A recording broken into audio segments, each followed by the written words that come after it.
Race relations return to the forefront after deadly violence in South Carolina. The head of the Catholic Church takes a stance on climate change, and two more candidates leap into the race for 2016. For all that and more, we turn to the analysis of Shields and Brooks. That is syndicated columnist Mark Shields and New York Times columnist David Brooks. Welcome, gentlemen.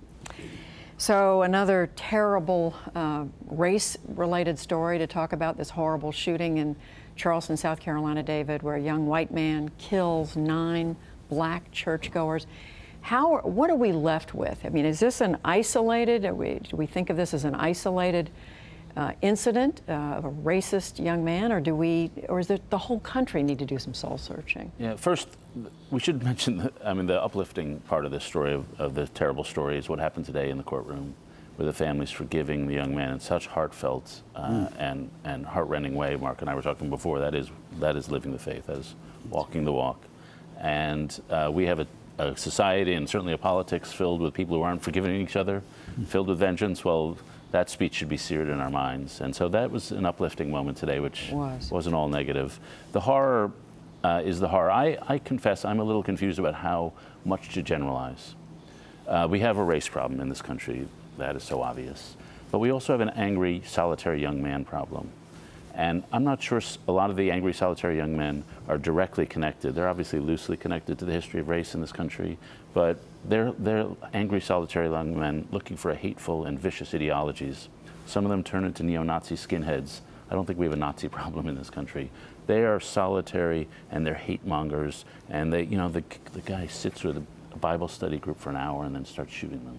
That's beyond imagination. And so it's obviously connected, but I'm a little wary of the two pat causations that are linked between our general race problem and this specific completely bizarre and completely evil incident. How are you seeing that? I just want to underscore what David said about those people in the courtroom today. Saying, may God have mercy on you and I forgive you. It was extraordinary. It is. These are people of faith. These are people who do practice their faith, and it's a lot more than preaching. What hit me, Judy, was President Obama, who some of his greatest and most eloquent moments have been in times of crisis and tragedy and sort of putting things in perspective. How yesterday almost seemed, making the announcement, dispirited and a sense of resignation.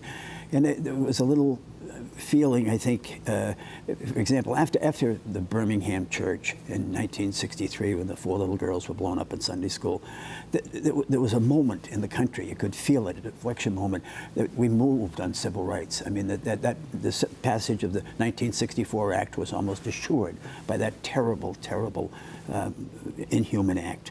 But there was a sense that we were moving in a direction.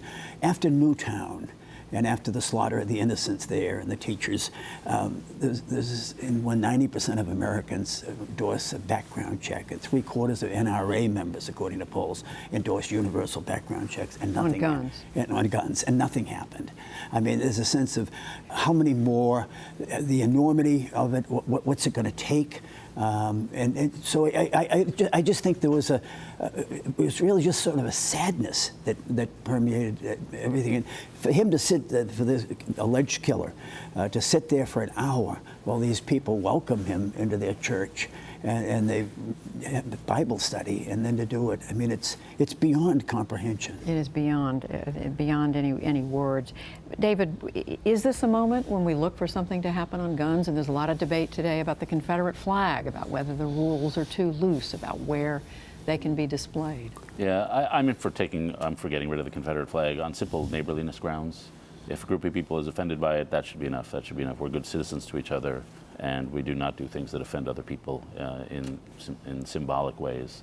As for guns, I personally support most of the legislation.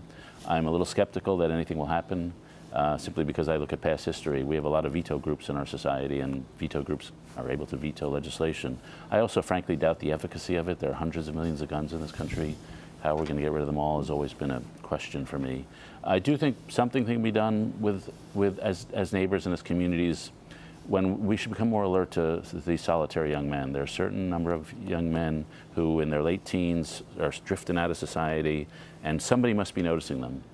And it's up to us as family members, as neighbors, to say that's a potential problem. And this was a kid who was sending out some signals with the arrest at the mall and the other things he was doing, bizarre behavior, sort of stalking behavior, the photograph on Facebook with the Rhodesian flag.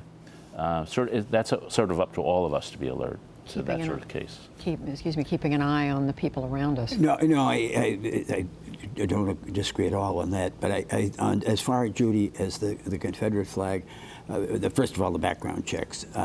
Lindsey Graham, and I don't mean to hurt his presidential campaign, but he said there are at least 1 million Americans with determined and adjudicated mental health problems who aren't even in the registry for guns. And he made the point that the background checks, I mean, to his credit.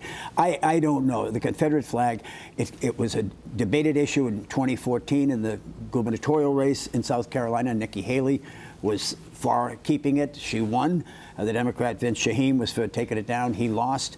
I don't want to say it's a resolved issue, but it went up in 1962, which was right in the middle of the Civil Rights Act, when an all-white legislature deemed that it be elevated. So, I don't know any action that's going to happen on that. Well, you both, I think, have touched on 2016 turning the corner. We had 2 new candidates officially jump in the race this week. Jeb Bush, Donald Trump, 2 very different people. David, what are we to make of both of them? Where does this leave the campaign, the Republican field? Yeah, it's a sign that flamboyance isn't necessarily a sign of good candidates. The Bush question is, to me, a great mystery. He has all the backing. He has the name recognition. He's got a great record as governor. He doesn't seem to have a lot of support so far.